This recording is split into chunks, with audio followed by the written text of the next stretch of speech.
मेरे प्रिय श्रोताओं, लता का आपको प्यार भरा नमस्कार। परशुराम शर्मा द्वारा लिखित उपन्यास 10 जनवरी की रात। आगे बढ़ने से पहले आपसे अनुरोध है कि मेरे चैनल को सब्सक्राइब करें, लाइक करें, शेयर करें और बेल आइकन दबाना ना भूलें। धन्यवाद।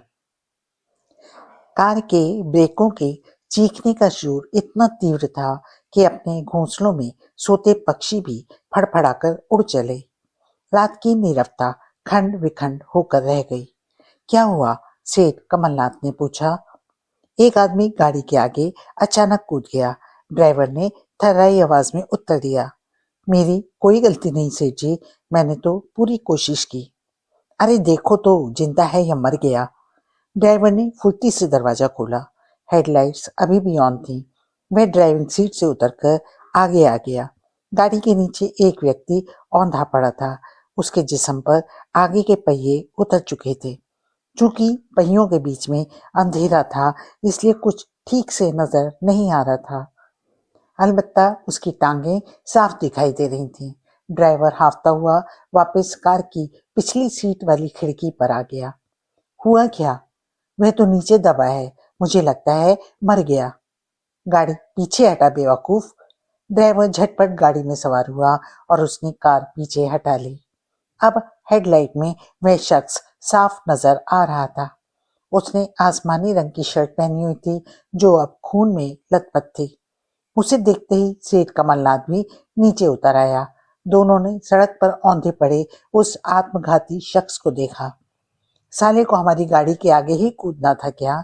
ड्राइवर सोमू बड़बड़ाया। कमलनाथ ने उस व्यक्ति की नब्ज देखी, फिर दिल पर हाथ रख कर देखा और उसके बाद उसका चेहरा गौर से देखा। अचानक सेठ कमलनाथ की आंखों में चमक उभरने लगी। अब वह मृतक को उस तरह देख रहा था जैसे बिल्ली चूहे को देखती है। सोमू, सेठ कमलनाथ ने उठते हुए कहा। जी सेठ जी, इस लाश के कपड़े उतार डालो। जी? जी के बच्चे, जो मैं कह रहा हूं वह कर, नहीं तो तू सीधा अंदर होगा। लेकिन सेठ जी, कपड़े क्यों? सवाल नहीं करने का, समझे? जो बोला वह करो। इस बार सेठ कमलनाथ मवालियों जैसे अंदाज में बोला।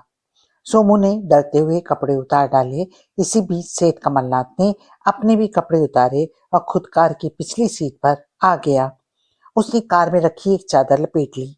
मेरे कपड़े लाश को पहना दो सोमू, सेठ कमलनाथ ने खलनायक वाले अंदाज में कहा। सोमू के कुछ भी समझ नहीं आ रहा था कि हो क्या रहा है। अपने मालिक का हुक्म मानते हुए उसने सेठ कमलनाथ के कपड़े लाश को पहना दिए।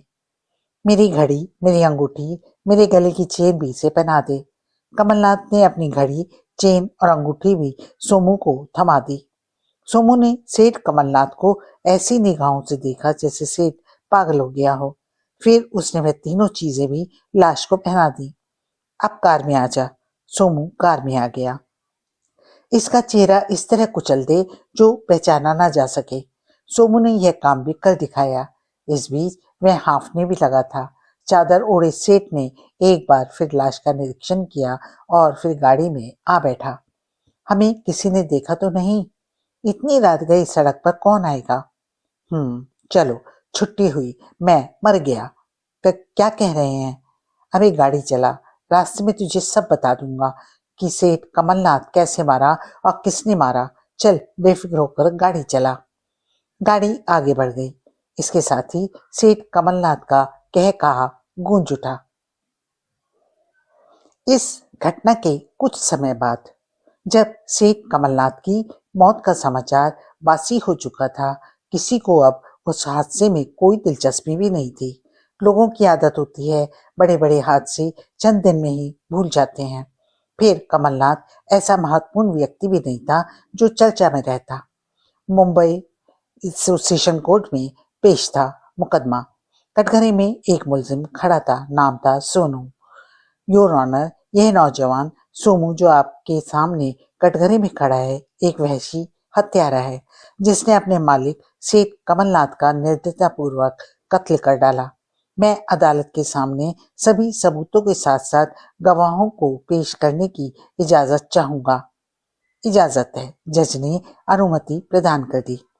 पब्लिक प्रोसिक्यूटर राजदान मिर्जा ने मुकदमे की पृष्ठभूमि से पर्दा उठाना शुरू किया। उस रात सेठ कमलनाथ मुंबई गोवा हाईवे पर सफर कर रहे थे। वह कारोबार की उगाही करके लौट रहे थे और उनके सूटकेस में 1 लाख रुपया नकद मौजूद था। रात के 1 बजे जल्दी पहुंचने की गरज से ड्राइवर सोमू ने कार को एक शॉर्टकट मार्ग पर मोड़ा और एक सुनसान सड़क पर गाड़ी को ले गया। असल में मुजरिम का मकसद जल्दी पहुंचना नहीं था, बल्कि वह तो सेठ को कभी भी घर ना पहुंचने देने के लिए प्लान कर चुका था। कुछ रुककर मिर्जा ने कहा, योर ऑनर, सुनसान और सन्नाटेदार सड़क पर आते ही इस वफादार नौकर ने अपनी नमक हरामी का सबसे बड़ा सिला यह दिया कि सुनसान जगह कार रोककर सेठ से रुपयों का सूटकेस मांगा। सोमू उस वक्त रुपया लेकर भाग जाने का इरादा रखता था, इसलिए वह उस सुनसान सड़क पर पहुंचा ताकि सेठ अगर चीख पुकार मचाए भी तो कोई सुनने वाला ना हो, कोई उसकी मदद के लिए ना आए। और यही हुआ। लेकिन सेठ ने जब पुलिस में रिपोर्ट दर्ज करने और भुगत लेने की धमकी दी तो सोमू ने सेठ का कत्ल कर डाला। जी हाँ योर ऑनर, गाड़ी से कुचलकर उसने सेठ को मार डाला। यहाँ तक कि लाश का चेहरा ऐसे बिगाड़ दिया कि कोई पहचान भी ना सके। अदालत खामोश थी। लोग राजदान मिर्जा की दलीलें चुपचाप सुन रहे थे। किसी ने टोका टाकी नहीं की। लेकिन मिलॉर्ड, कहते हैं अपराधी चाहे कितना भी चालाक क्यों ना हो, उसमें कोई ना कोई भूल हो ही जाती है और कानून के लंबे हाथ उसी भूल का फायदा उठाकर मुजरिम के गिरेबान तक जा पहुंचते हैं। मुलजिम सोमू ने हत्या तो कर दी, लेकिन सेठ कमलनाथ के जिस्म पर उसकी शिनाख्त की कई चीजें छोड़ गया। अंगूठी, घड़ी और पर्स तक जेब में पड़ा रह गया, जिससे न सिर्फ लाश की शिनाख्त हो गई बल्कि यह भी पता चल गया कि उस रात सेठ 1 लाख रुपया लेकर मुंबई लौट रहा था। इसने सेठ कमलनाथ का कत्ल किया और लाश का हुलिया बिगाड़ने के लिए पूरा चेहरा गाड़ी के पहिए से कुचल डाला। इसलिए भारतीय दंड विधान द्वारा 302 के तहत मुलजिम को कड़ी से कड़ी सजा दी जाए। That's all your honour. सरकारी वकील राजदान मिर्जा ने मुलजिम के विरुद्ध आरोप दाखिल किया और अपनी सीट पर जा बैठा।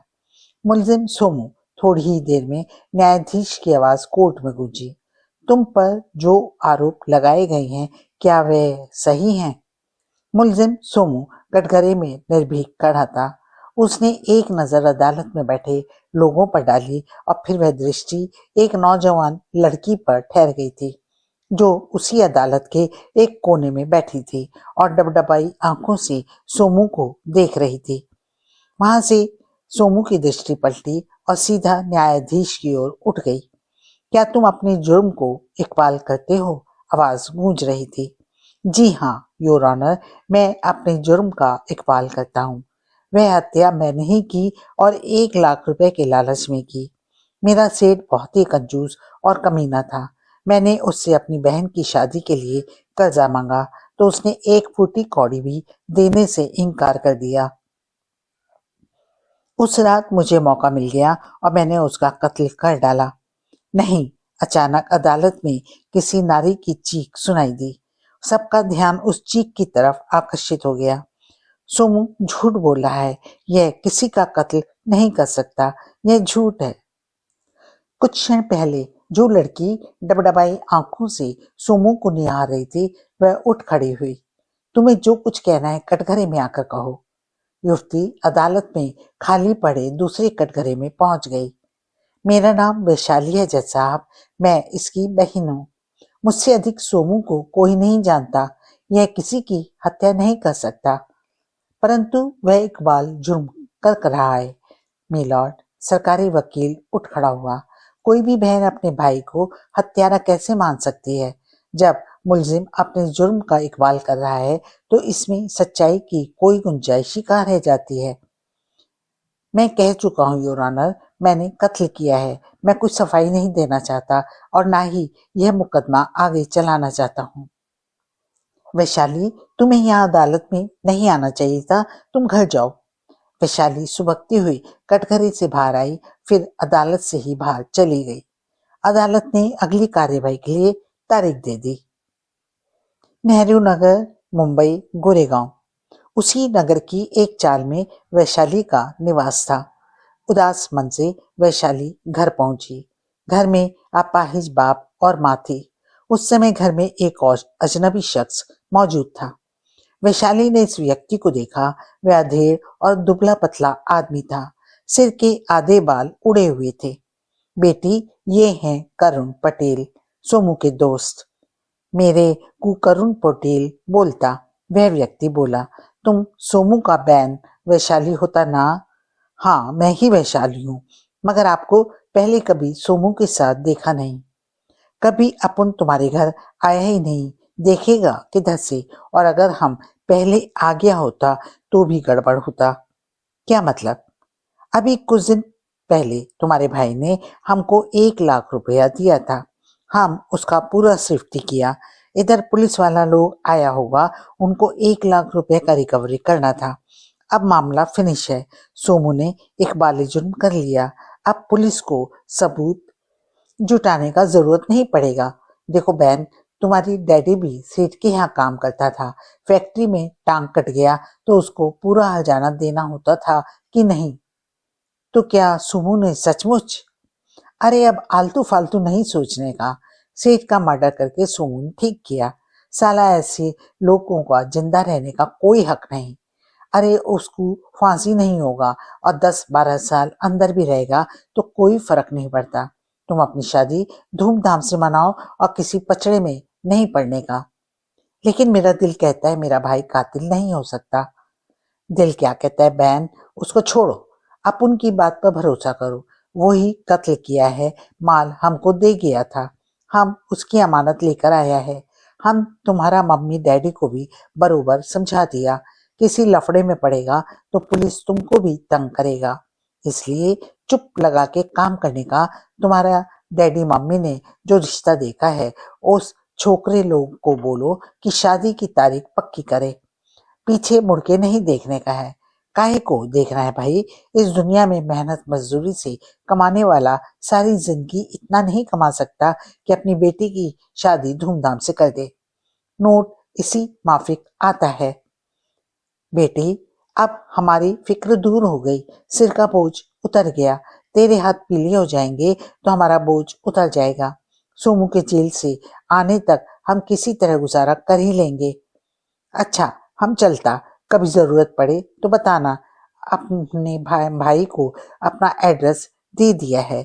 ओके वैशाली बहन, हम तुम्हारी शादी पर भी आएगा।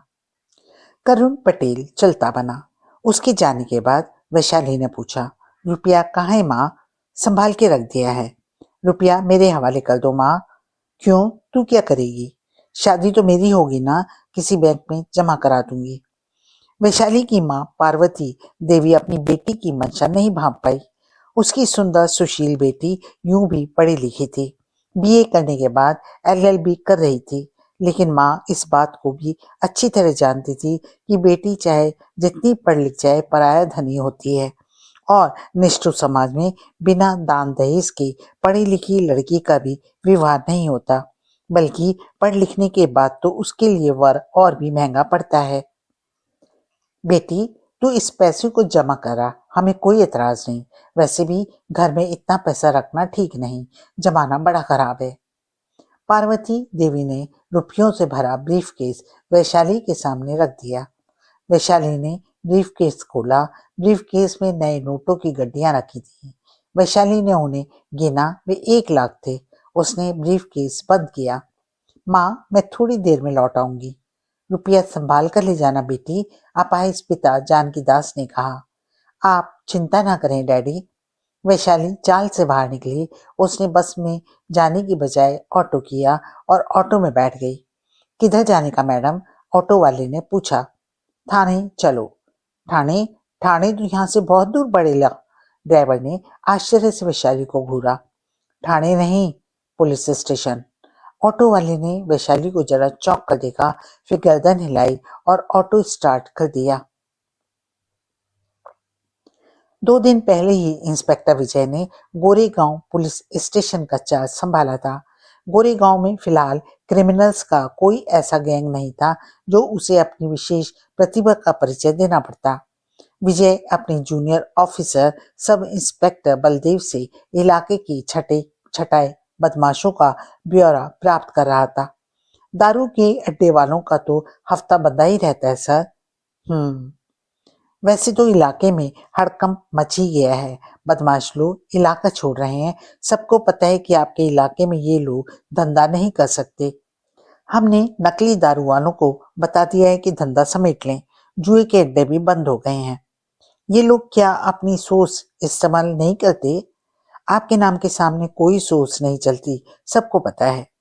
इंस्पेक्टर विजय अभी यह सब रिकॉर्ड्स देख ही रहा था कि एक सिपाही ने आकर सूचना दी कि कोई लड़की मिलना चाहती है। अंदर भेज दो, विजय ने कहा। कुछ ही सेकंड के बाद हरे सूट में सजी सवरी वैशाली ने जैसे स्टेशन इंचार्ज के कक्ष में हरियाली फैला दी। विजय ने वैशाली को देखा तो देखता रह गया। वैशाली ने भी विजय को देखा तो ठगी सी रह गई। बलदेव, विजय को सहसा कुछ आभास हुआ। जरा तुम बाहर जाओ।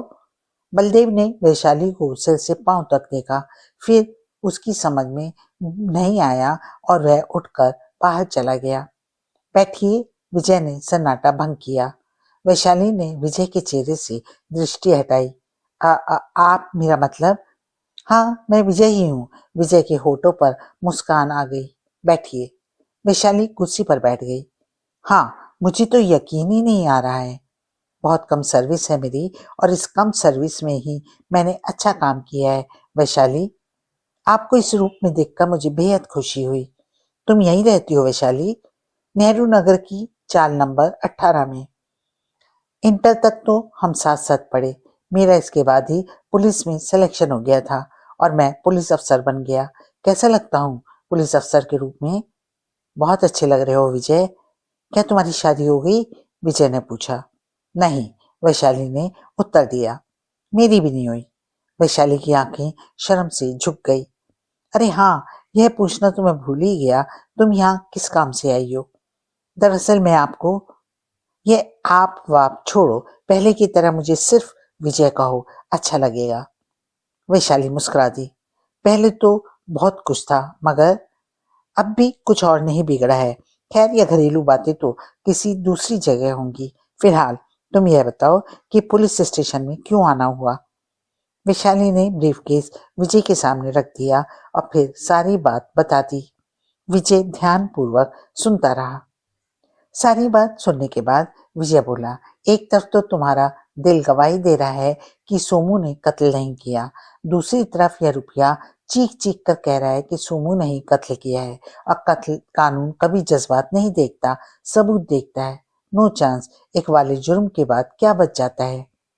असल में मैं यहाँ पुलिस से मदद लेने नहीं आई, यह लूट का माल जमा करने आई थी, ताकि अगर मेरे भाई ने सचमुच खून किया है तो उसे कड़ी से कड़ी सजा मिल सके, और मैं इस दौलत से अपनी मांग भी नहीं सजा सकती। मैं जानता हूँ वैशाली, तुम शुरू से ही कानून का सम्मान करती हो, फिर भी मैं तुम्हें एक निजी मशवरा दूंगा। बेशक ये रुपया तुम पुलिस स्टेशन में जमा करा दो, मगर एक बार किसी अच्छे वकील से मिलकर उसकी पैरवी तो की जा सकती है। एक बाले जुर्म और इस सबूत के बाद भी क्या कोई वकील उसे बचा सकता है? हाँ, बचा सकता है। इस शहर में एक वकील है, रमेश सक्सेना। वह अगर इस केस को हाथ में ले लेगा तो समझो सोमू बरी हो गया। रमेश की सबसे बड़ी विशेषता यही है कि वह आज तक कोई मुकदमा हारा नहीं। रमेश की दूसरी विशेषता यह है कि वह मुकदमा ही तब हाथ में लेता है जब उसे विश्वास हो जाता है कि मुलजिम निर्दोष है। क्या बात कह रहे हो? किसी भी वकील को भला इस बात से क्या मतलब कि वह किसी निर्दोष का मुकदमा लड़ रहा है या दोषी का? मुकदमा लड़ना तो उसका पेशा है। यही तो अद्भुत बात है इस वकील में। वह जयराम पेशा लोगों की कतई पैरवी नहीं करता। वैसे तो वह मेरा मित्र भी है, लेकिन तुम खुद ही उससे संपर्क करो। मैं उसका एड्रेस दे देता हूँ। वह बांद्रा विंग जैग रोड पर रहता है। और यह रुपया रुपया तुम यहाँ जमा कर सकती हो। अगर यह लूट का माल ना हुआ तो तुम्हें वापस मिल जाएगा, लेकिन तुम रोमेश से तुरंत संपर्क कर लो, उसके बाद मुझे बताना। कल मैं ड्यूटी के बाद तुमसे मिलने घर पर आऊंगा। वैशाली जब पुलिस स्टेशन से बाहर निकली तो उसका मन काफी कुछ हल्का हो गया था। किस्मत ने उसे एक बार फिर विजय से मिला दिया था। इंटर तक दोनों साथ साथ पढ़े थे। वह बड़ौदा में थी उस वक्त। फिर परिवार मुंबई आ गया और वैशाली का बीच में 1 वर्ष बेकार चला गया। उसने पुनः अपनी शिक्षा जारी रखी। वह विजय से प्यार करती थी। विजय भी उसे उतना ही चाहता था, परंतु उस वक्त यह प्यार मुखरित नहीं हो पाया। इस अधूरे प्यार के बाद दोनों कभी नहीं मिले और आज संयोग ने उन्हें मिला दिया था। क्या विजय आज भी मुझे उतना ही चाहता है? वह सोचती हुई अपने आप में खोई बड़ी चली जा रही थी। एडवोकेट रोमेश सक्सेना ने नवयौवना को ध्यानपूर्वक देखा। इस किस्म का यह पहला केस है, रोमेश ने कहा।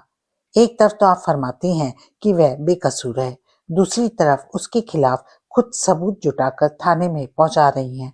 तीसरी बात यह है कि मुझसे मदद भी चाहती हैं। आप आखिर हैं क्या चीज? सर, आप मेरी मनोस्थिति समझिए। मैं उसकी सगी बहन हूँ, बचपन से उसे जानती हूँ। वह मुझे बेइंतहा चाहता है, मगर ऐसा नहीं कि वह किसी का कत्ल कर डाले। तो फिर वह रुपया कहाँ से आ गया? उसी रुपए ने मुझे दोहरी मानसिक स्थिति में ला खड़ा किया है, इसलिए तो मैं आपके पास आई हूँ। कहीं ऐसा ना हो कि वह निर्दोष हो और मेरी एक भूल से उसे फांसी की सजा हो जाए। फिर तो मैं अपने आप को कभी माफ ना कर पाऊंगी। सर, हो सकता है किसी ने उसे फंसाने के लिए चाल चली हो और 1 लाख रुपया मेरे घर पहुंचाया हो, क्योंकि सोमू ने कभी उस व्यक्ति का जिक्र तक नहीं किया जो अपने को उसका शुभ चिंतक बता रहा है। मिस वैशाली, पहले अपना माइंड मेकअप करो, एक ट्रैक पर चलो, यह तय करो कि वह निर्दोष है या दोषी। उसके बाद मेरे पास आना। वैसे भी मैं कोई मुकदमा तब तक हाथ में नहीं लेता जब तक मुझे यकीन नहीं हो जाता कि मुलजिम निर्दोष है। लेकिन सर, जब तक आप या मैं इस नतीजे पर पहुंचेंगे कुछ नहीं होगा। तब तक के लिए अदालत की कार्यवाही रोकी जा सकती है। आप मुझे अगले सप्ताह इसी दिन मिलना, समझिए आप। तब तक मैं अपने तौर से भी पुष्टि कर लूंगा। हाँ, उस आदमी का नाम पता नोट कराओ जिसने 1 लाख रुपया दिया है। वैशाली ने उसका नाम पता नोट करा दिया। अगले सप्ताह उसी दिन एक बार फिर रोमेश सक्सेना के सामने थी। अब बताइए, आपकी पटरी किसी एक लाइन पर चढ़ी? एडवोकेट सक्सेना ने प्रश्न किया। रमेश सक्सेना की आयु करीब 35 वर्ष थी। उसका आकर्षक व्यक्तित्व था और गोरा चिट्टा छरैरा शरीर। उसकी उजली सी आंखें, चौड़ा ललाट और बलिष्ठ भुजाएं। इस कसरती बदन को देखकर कोई भी सहज ही अनुमान लगा सकता था कि वह शख्स एथलीट होगा। रोमेश सक्सेना सिगरेट का धुआं छोड़ रहा था और उसकी दूरदृष्टि शून्य में बैलेंस थी। बोलिए, कौन सा ट्रैक चुना है? इस बार रोमेश ने सीधे वैशाली की आंखों में देखते हुए कहा। मैंने उससे जेल में मुलाकात की थी, वैशाली बोली। फिर उससे मिलने के बाद मैं इस नतीजे पर पहुंची हूँ कि कत्ल उसी ने किया है। आई एम सॉरी सर, मैंने व्यर्थ में आपका समय नष्ट किया। क्या तुमने उसे यह भी बता दिया था कि तुमने रुपया पुलिस स्टेशन में जमा करा दिया है? मैंने उससे रुपए का कोई जिक्र नहीं किया। ऐसा इसलिए कि कहीं ये जानकर उसे सदमा ना पहुंच जाए। उसने मुझे साफ साफ बताया कि मेरी शादी के लिए उसने सेठ से कर्जा मांगा था। सेठ ने देने से इनकार कर दिया और फिर वह अफसर की तलाश में था। वह मेरे लिए कुछ भी कर गुजर सकता था, बस। तो आपके दिमाग ने यह तय कर लिया कि सोमू हत्यारा है, इसलिए उसे सजा मिलनी ही चाहिए। कानून के आगे मैं रिश्तों को महत्व नहीं देती सर। हम तुम्हारे जज्बे की कद्र करते हैं और हमने ये फैसला किया है कि हम सोमू का मुकदमा लड़ेंगे। क्या? मगर सर, मिस वैशाली, तुम्हारी नजर में सोमू हत्यारा है, मगर मेरी नजर से वह हत्यारा नहीं है। और यह जानने के बाद कि सोमू हत्यारा नहीं है, मैं आंख नहीं मूंद सकता। ऐसे मुकदमों को मैं जरूर लड़ता हूँ। लेकिन आप ये किस आधार पर कह रहे हैं? आधार आपको अदालत में पता चल जाएगा। अब आप निश्चिंत हो जाएं। बेशक आप सबको बता सकती हैं कि आपका ब्रदर बरी होकर आएगा, क्योंकि रमेश सक्सेना जिस मुकदमे को हाथ में लेता है, दुनिया की कोई अदालत उसमें मुलजिम को सजा नहीं दे सकती। मेरे लिए वह क्षण बेहद अद्भुत और आश्चर्यजनक होंगे। Now relax. रमेश उठ खड़ा हुआ। मुझे जरूरी काम से जाना है। वैशाली और रमेश दोनों साथ साथ फ्लैट से बाहर निकले और फिर रमेश ने अपनी मोटरसाइकिल संभाली, जबकि वैशाली आगे की तरफ बढ़ गई। विजय ने घड़ी में समय देखा। वह कोई 10 मिनट लेट था। पुलिस स्टेशन में हर काम रूटीन की तरह चल रहा था। इंस्पेक्टर विजय के आते ही पूरा थाना अलर्ट हो गया। उसने ऑफिस में बैठते ही जीडी तलब की। जीडी तुरंत उसकी मेज पर आ गई। अभी वह जीडी देख रहा था कि टेलीफोन घनघना उठा। नमस्कार, उसने फोन पर कहा। मैं गोरेगांव पुलिस स्टेशन से इंस्पेक्टर विजय बोल रहा हूँ। ओ साईं, यहाँ पहुंचो नी फौरन। संगीता अपार्टमेंट में मर्डर हो गया नी साईं, मेरे फ्रेंड जगाधरी का। आप कौन बोल रहे हैं? ओ साईं, हम हीरालाल जेठानी बोलता जी, उसका पड़ोसी। फौरन आओ नी। ठीक है, हम अभी पहुंचते हैं। इंस्पेक्टर विजय ने तुरंत सब इंस्पेक्टर बलदेव को बुलाया। तुमने संगीता अपार्टमेंट देखा है? ओ श्योर, बलदेव ने कहा। क्या हुआ? रवानगी दर्ज करो, हमें वहां एक कत्ल की तफ्तीश के लिए तुरंत पहुंचना है। बलदेव के अलावा 4 सिपाहियों को साथ लेकर इंस्पेक्टर विजय घटना स्थल की ओर रवाना हो गया। संगीता अपार्टमेंट ईस्ट में था, फिर भी घटना स्थल पर पहुंचने में उन्हें 10 मिनट से अधिक समय नहीं लगा। विजय के पहुंचने से पहले ही अपार्टमेंट के बाहर काफी भीड़ लग चुकी थी। इंस्पेक्टर विजय ने उन लोगों के पास एक सिपाही को छोड़ा और बाकी को लेकर अपार्टमेंट के तीसरे फ्लैट पर जा पहुंचा। इमारत में प्रविष्ट होते ही उसे पता चल चुका था कि वारदात कहाँ हुई है। साईं, मेरा मतलब हीरालाल जेठानी। फ्लैट के दरवाजे पर खड़े एक अधेड़ व्यक्ति ने विजय की तरफ लपकते हुए कहा। हीरालाल कुर्ता पजामा पहने था। सुनहरी फ्रेम की ऐनक नाक पर झुक सी रही थी और सिर पर मारवाड़ियों जैसी टोपी थी। तीसरे माले में 4 फ्लैट थे। क्या नाम बताया था? जगाधरी। हीरालाल बोला और फिर रुमाल से अपनी आंखें पोंछने लगा। मेरा पक्का दोस्त साहब जी, चल बसा। विजय ने फ्लैट का दरवाजा खोला और एक सिपाही को दरवाजे पर खड़े रहने का संकेत करके अंदर दाखिल हो गया। 2 बेडरूम और एक ड्राइंग रूम का फ्लैट था। फ्लैट में कोई नहीं था। किधर? विजय ने हीरालाल से पूछा। हीरालाल ने एक बेडरूम की ओर इशारा कर दिया। विजय बेडरूम की तरफ बढ़ा। उसने बेडरूम को पुश किया। दरवाजा खुलता चला गया। वह सोच रहा था कि बेडरूम में बेड पड़ा होगा और लाश या तो बेड पर होगी या नीचे बिछी कालीन पर, किंतु वहां का दृश्य कुछ और ही था। मृतक इस अंदाज में बैठा था जैसे बिल्कुल किसी सस्पेंस मूवी का दृश्य हो। वह एक ऊंचे हत्थे वाली रिवॉल्विंग चेयर पर विराजमान था। उसके माथे पर खून जमा हो गया था और चेहरे पर लोथड़े झूल रहे थे। नीचे तक खून फैला था। वह रेशमी गाउन पहने हुए था। मेज पर शतरंज की बिसात बिछी थी और सफेद मोहरे वाले बादशाह को काले मोहरे ने मात दी हुई थी। तो क्या वह मरने से पहले शतरंज खेल रहा था? बिसात पर भी खून टपका हुआ था। Sir, revolver. बलदेव की आवाज ने विजय का ध्यान भंग किया। बलदेव भी विजय के साथ साथ कमरे में दाखिल हो गया था। अलबत्ता हीरालाल ड्राइंग रूम में ही था। मेज के पीछे एक चेयर थी जिस पर मृतक विराजमान था। ठीक उसी के पीछे हैंडलूम के मोटे पर्दे झूल रहे थे। मेज की दूसरी ओर 4 कुर्सियां थीं। एक तरफ टेलीफोन रखा था। 2 गिलास रखे थे। एक विस्की की बोतल भी मेज पर रखी थी। इसके अलावा एक पेपरवेट, डायरेक्टरी, ऊपर 2 फाइलें, बस इतना ही सामान था मेज की टॉप पर। गोली ठीक ललाट के बीचों बीच लगी थी। बलदेव ने जिधर रिवॉल्वर होने का इशारा किया था, विजय उधर ही मुड़ गया। कमरे के दरवाजे से कोई 3 फुट दूर कालीन पर रिवॉल्वर पड़ी थी। विजय ने रिवॉल्वर को रुमाल में लपेटकर बलदेव को थमा दिया। फिंगरप्रिंट और फोटो डिपार्टमेंट को फोन करो। बलदेव कमरे में रखे फोन की तरफ बढ़ा। इधर नहीं, बाहर से। ड्राइंग रूम में फोन की टेबल है। किसी चीज को छूना नहीं, दस्ताने पहन लो। विजय ने स्वयं भी दस्ताने लिए।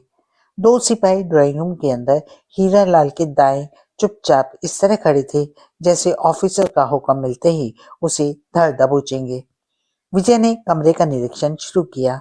इस कमरे में कोई खिड़की नहीं थी। ऊपर वेंटिलेशन था, परंतु वहीं एग्जॉस्ट लगा था। कमरे में आने जाने का एकमात्र रास्ता वही दरवाजा था, जिससे होकर विजय स्वयं अंदर आया था। कुछ देर बाद विजय ड्राइंग रूम में आ गया।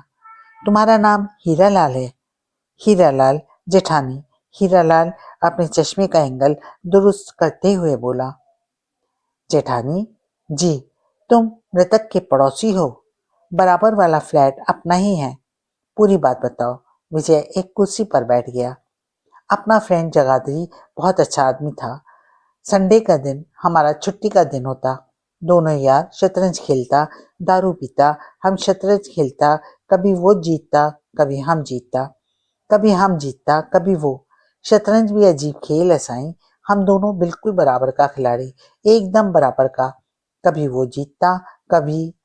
मुझे तुम्हारी शतरंज की जीत हार से कुछ लेना देना नहीं, समझे? विजय ने बीच में उसे टोकते हुए कहा। तुम आज यहाँ शतरंज खेलने आए थे और तुमने यहाँ का दारू भी पी थी। कसम खा के बोलता हूँ शायद साईं, आज दारू नहीं पी। अरे पीता किसके साथ? जगाधरी तो रहा नहीं, आप दारू की बात करता। हीरालाल की आंखों में एक आंसू छलक आए। हम दोनों हफ्ते में एक दिन पीता, बस एक दिन। अब तो हफ्ते में एक दिन क्या, महीने में भी एक दिन पीना नहीं होएगा साईं। Shut up. हीरालाल इस प्रकार चुप हो गया जैसे ब्रेक लग गया हो। जो मैं पूछता हूँ बस उतना ही जवाब देना, वरना अंदर कर दूंगा। हीरालाल के चेहरे से हवाइयां उड़ने लगी।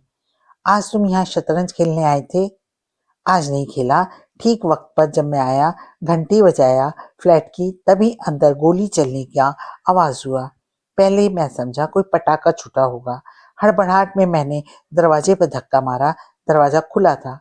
जगाधरी को पुकारता हुआ उस कमरे के अंदर घुसा तो देखा साईं, बस जो देखा कभी नहीं देखा पहले। मेरा यार राम को प्यारा हो गया नहीं। मैं उसका हालत देख के भागा और सबसे पहले मैंने फोन किया नहीं। क्या उस वक्त तक जगाधरी मर चुका था? देखने से यही लगता था, अभी जैसे देखने से लगता। तुम्हारे अलावा कमरे में कोई नहीं गया? नहीं जी, मैं तो यहीं से फोन मिलाया, फिर दरवाजा बंद करके बाहर बैठ गया। मैं सोचा कि गोली चलाने वाला अंदर ही कहीं छिप गया होगा। मैं दरवाजे पे डट गया साईं। मेरे यार को मार के साला निकल के दिखाता बाहर, मैं ही उसकी खोपड़ी तोड़ देता। कातिल को तुमने नहीं देखा? देखता तो वो यहाँ लंबा ना पड़ा होता। इस फ्लैट में जगाधरी के अलावा कौन रहता था? एक नौकर था बस, वो भी 2 दिन से छुट्टी पर है। उसका कोई यहाँ नहीं था, वह जगाधरी ने मुझे बताया था साईं। सर, ये झूठ बोलता है, बलदेव बोल उठा। इसने फायर की आवाज सुनी, उसी वक्त अंदर भी आया, फिर दरवाजा बंद करके बाहर जम गया। फिर गोली चलाने वाला कहाँ गया? मैंने सारा फ्लैट देख मारा है। इस दरवाजे के सिवा बाहर निकलने का कोई रास्ता नहीं। एक खिड़की है जिस पर ग्रिल लगी है, सलामत है ग्रिल भी। यही तो मैं पूछता साईं, वो गोली चला के गया किधर? जगाधरी का पार्टनर कहाँ रहता है? मैं इतना नहीं जानता साईं, ना उसने कभी बताया। मैंने कभी उसके घर के लोगों को नहीं देखा। 1-2 बार पूछा, बता के नहीं देता था। 6 महीने पहले ये फ्लैट किराए पर लिया था। जगाधरी का क्या बिजनेस था? शेयर मार्केट में दलाली करता था। बस, हम कुछ नहीं जानता। हमारी दोस्ती शतरंज से शुरू हुई, दोनों एक क्लब में मिले, फिर पता लगा वो हमारा पड़ोसी है। उसके बाद यहीं जमने लगी। मगर आदमी बहुत अच्छा था साईं। हम हफ्ते में एक दिन पीता था, संडे को, और भी उसी दिन पीता। कभी वो जीतता कभी मैं, कभी मैं जीतता कभी वो। विजय चीख पड़ा। आपको कैसे मालूम जी? हीरालाल ने एक बार फिर चश्मा दुरुस्त किया। अब तुम ड्राइंग रूम से बाहर बैठो, कहीं फूटना नहीं, तुम्हारे बयान होंगे। विजय ने हीरालाल को बाहर भेज दिया। विजय ने गहरी सांस ली और तफ्तीश शुरू कर दी। कुछ ही देर में फिंगरप्रिंट्स और फोटो वाले भी आ गए।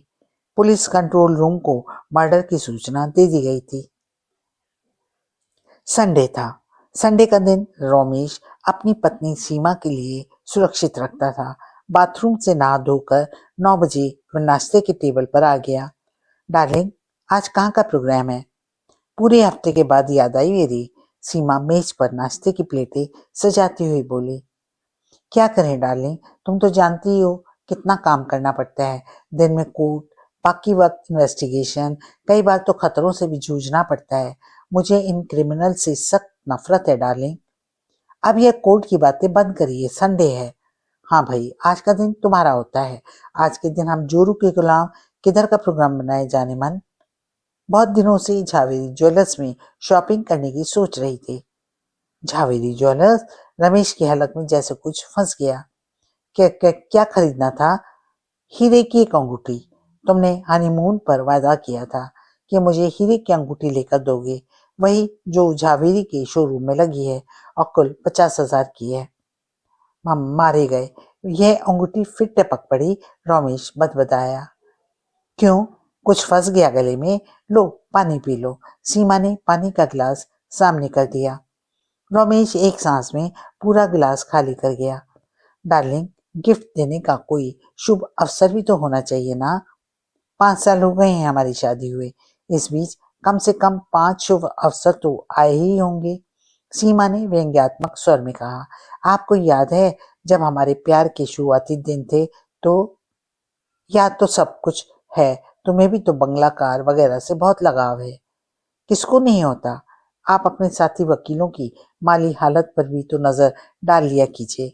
उनके पास क्या नहीं है, और एक आप हैं कि आपकी मोटरसाइकिल तक रिटायर नहीं हो पाती। तलखी खत्म हो तो बता देना। रमेश उठकर फ्लैट की बालकनी में चला गया। तलखी खत्म नहीं हुई थी कि फोन की घंटी बज उठी। रमेश फोन की तरफ बढ़ गया। रमेश, हेयर। मैं विजय, दूसरी तरफ से कहा गया।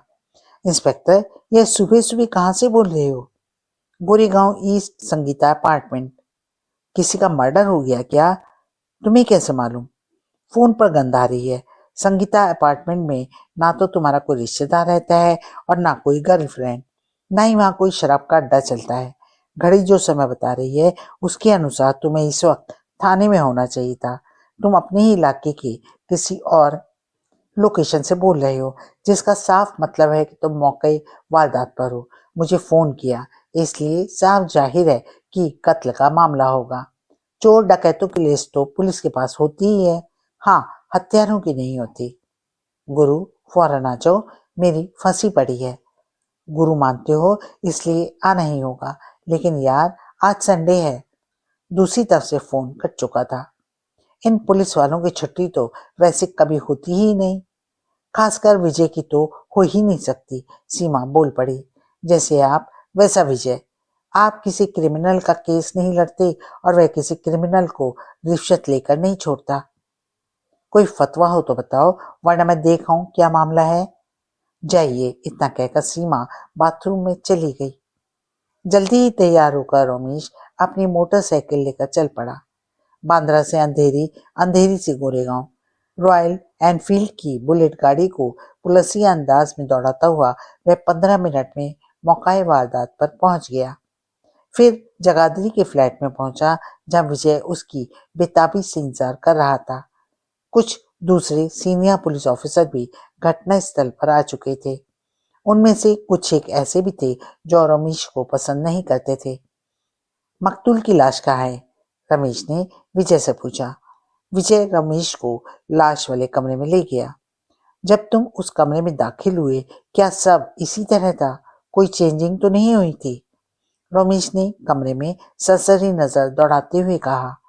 सिर्फ एक चेंजिंग है, रिवॉल्वर हमने अपने कब्जे में ले ली है, यानी कि जिस रिवॉल्वर से कत्ल हुआ है। अब ये कहना मुनासिब ना होगा कि कत्ल उसी से हुआ, लेकिन वह यहाँ उसे नीचे पड़ी मिली। वह जहां से उठाई वहीं रख दो। विजय ने बलदेव को संकेत किया। बलदेव ने रिवॉल्वर रख दी। क्या रिवॉल्वर रखने से सिचुएशन पर फर्क पड़ जाएगा? यह बात डीएसपी केसरीनाथ ने कटाक्ष के तौर पर कही। 100%, रमेश बोला। धारा भी बदल सकती है, यानी कि मर्डर की धारा 302 की जगह कुछ और बनती है। सर प्लीज, विजय ने केसरीनाथ को टिप्पणियां करने से रोका। एनीवे, केसरीनाथ ड्राइंग रूम में चला गया। जो भी रिजल्ट निकले मेरे को इन्फॉर्म करो। यह दरवाजा बंद कर दो बलदेव, रमेश ने कहा। बलदेव रमेश की जांबाजी से वाकिफ था और वह यह भी जानता था कि विजय तभी रमेश की मदद लेता है जब मामला सचमुच पेचीदा हो। कत्ल के मामले सुलझाने में उसे मुंबई पुलिस का मददगार शेरलॉक होम्स कहा जाता था। रमेश इस काम की कोई फीस नहीं लेता था, बतौर शौक। यही नहीं बल्कि गुत्थी सुलझाने में उसे इस बात का सुकून मिलता था कि कोई निर्दोष नहीं पकड़ा गया। दरवाजा बंद होने के बाद एक बार फिर रमेश ने कमरे का निरीक्षण शुरू किया था। विजय सारी घटना पर प्रकाश डालता जा रहा था। जब वह सब कुछ बता चुका तो बोला, अब बताओ, कातिल कोई हवा तो है नहीं कि निकल गया होगा? या तो हीरालाल गलत बयानी कर रहा है या वह खुद। किसी ठोस निर्णय के बिना हीरालाल को लपेटना उचित नहीं होगा, रमेश ने बीच में ही टोक दिया। ऐसा आमतौर पर होता नहीं है कि कातिल कत्ल के बाद खुद गले में फंदा डालने वाली परिस्थितियां बना दे। मगर दरवाजा एक ही है और धमाके के समय हीरालाल दौर पर था। फिर वह यहाँ आया। ओ, एक बात हो सकती है। क्या? कत्ल करने के बाद कातिल इस कमरे से बाहर ड्राइंग रूम में या बाथरूम में छिपा। हीरालाल जैसे ही उसके अंदर आया वह बाहर निकल गया, लेकिन उसने रिवॉल्वर यहाँ फेंक क्यों दी? किसी मुसीबत से निपटने के लिए उसे रिवॉल्वर तो अपने पास रखनी चाहिए थी, ऐसे में जबकि हीरालाल दरवाजे पर था। रमेश ने रिवॉल्वर रुमाल से लपेट कर उठा ली। उसकी नाल सूंघी, गर्दन हिलाई, उसका चैम्बर चेक किया। चैम्बर में अभी भी 5 गोलियां थीं, एक ही चली थी। बारूद की गन से पता चलता था कि गोली उसी से चली थी। फिर रमेश का ध्यान दरवाजे पर लगी चंद कीलों पर पड़ा। उसने दरवाजे से सीधा लाश को देखा, फिर लाश के पास पहुंच गया। उसके बाद वह घुटनों के बल बैठ गया और फर्श पर कुछ कुरेदता रहा। फिर रबड़ की एक डोरी उठाते हुए उसके होठ गोल हो गए। वह सीधा खड़ा हो गया। माय डियर पुलिस ऑफिसर, अब आप चाहें तो शव को सील करके पोस्टमार्टम के लिए भेज सकते हैं। इंस्पेक्टर विजय समझ गया कि जो गुत्थी वह नहीं सुलझा पा रहा था वह सुलझ चुकी है। हुआ क्या? लाश तो सील होगी ही, पंचनामा भी होगा, पोस्टमार्टम भी होगा, मगर बतौर कातिल मैं कैसे गिरफ्तार करूं? मैं जानने के लिए बेचैन हूं, रमेश का आखिरी कत्ल किसने किया और कातिल कैसे निकल गया? कातिल कहीं नहीं गया। क्या मतलब? माय डियर फ्रेंड, मकतूल भी यही है और कातिल भी। लेकिन अफसोस एक ही बात का है कि सारे सबूत उसके खिलाफ होते हुए भी तुम उसे गिरफ्तार ना कर पाओगे। क्या बात कर रहे हो भाई? अपने मामले में मैं कितना सख्त हूँ यह तो तुम जानते ही हो। यही तो मुश्किल है कि इस बार तुम हर जगह से हारोगे। कातिल सामने होगा और तुम उसे गिरफ्तार नहीं कर सकोगे। साफ साफ बताओ यार, पहेली मत बुझाओ। तो सुनो, जो मकतूल है वही कातिल भी है। क्या मतलब? माय गॉड, मगर कैसे? मैं यहाँ और रिवॉल्वर वहां। How is it possible? आत्महत्या करने के बाद वह रिवॉल्वर इतनी दूर कैसे फेंक सकता है? या तो उसके हाथ में होती या मेज पर, नहीं तो ज्यादा से ज्यादा उसके पैरों के पास। कहीं तुम यह तो नहीं कहना चाहते कि आत्महत्या के बाद किसी ने रिवॉल्वर उस तरफ फेंक दी होगी? यार, तुम तो हजारों सवाल किए जा रहे हो। कभी कभी दिमाग के घोड़े भी दौड़ा लिया करो। तुमने वह दरवाजा देखा? दरवाजा बंद था। हाँ, देखा। उस किस्म के फ्लैटों में रहने वाले लोग क्या दरवाजों पर इस तरह कीलें ठोक कर रखते हैं? कीलें तो झोपड़पट्टी वाले भी अपने दरवाजों पर नहीं ठोकते। विजय ने उन कीलों को देखा, मगर इससे क्या हल निकला? रिवॉल्वर दरवाजे के पास गिरी हुई थी। लो, पहले इसका चैम्बर खाली करके गोलियां अपने कब्जे में करो, फिर बताता हूँ। विजय ने चैम्बर खाली कर दिया। खाली रिवॉल्वर के मूठ को रमेश ने उन कीलों पर फिक्स किया। रिवॉल्वर कीलों पर अटक गया। अब अगर इसकी नाल से गोली निकलती है तो कहाँ पड़नी चाहिए? रमेश ने पूछा। ओ गॉड, गोली सीधा उसी कुर्सी पर पड़ेगी जहां मृतक मौजूद है। बिल्कुल ठीक। यह भी कि गोली उसी जगह लगेगी जहां इस शख्स की लगी हुई है। मैं अपनी जगह से 1 इंच भी नहीं हिला। कुर्सी के पुष्ट से उसका सिर उसी पोजीशन में है। वह उसी स्थिति में मरा है। उसने रिवॉल्वर का ट्रिगर दबाया, गोली चली और सीधे उसके मस्तक को फोड़ती चली गई। लेकिन उसने रिवॉल्वर का ट्रिगर दबाया कैसे? रबड़ की इस डोरी से। रमेश ने एक पतली डोरी दिखाई। यह डोरी इस मेज के नीचे पड़ी थी। उसने डोरी का एक सिरा ट्रिगर पर मिलाया, दूसरा सिरा खुद पकड़कर धीरे धीरे डोरी खींची। जैसे ही तनाव बढ़ा, डोरी ने ट्रिगर दबा दिया। गोली चलने पर रिवॉल्वर को झटका लगा, साथ ही डोरी का बंधन भी ट्रिगर से छूट गया। रिवॉल्वर नीचे गिर गई और मृतक के मरते ही डोरी का दूसरा सिरा उसके हाथ से भी निकल गया। धमाके की आवाज सुनकर तुरंत ही हीरालाल अंदर आया और बाकी वही हुआ जो वह कहता है। Oh really, you are genius man Ramesh. इस सारे मामले ने मेरे तो छक्के ही छोड़ा दिए। मगर इस शख्स ने आत्महत्या की यह तरकीब क्यों सोची? यह बिसात पर बिछे मोहरे, 2 गिलास, विस्की की बोतल, यह सब क्या है? मरने से पहले उसने यह कोशिश की कि यह मामला कत्ल का बन जाए, और शायद यह भी सोच लिया था कि हीरालाल पकड़ा जाएगा। हीरालाल ने डोर नॉक किया तो वह मरने के लिए तैयार बैठा था। मगर वजह क्या हो सकती है? वजह तुम तलाश करो। क्या सब कुछ मैं ही करता फिरूंगा? क्या कुछ तुम भी तो करके दिखाओ, माय डियर पुलिसमैन। इतना कहकर रमेश ने दरवाजा खोला और बाहर निकल गया। आज का पहला वीडियो हम यहीं समाप्त करते हैं। दूसरे वीडियो के साथ फिर उपस्थित होती हूँ। तब तक के लिए नमस्कार।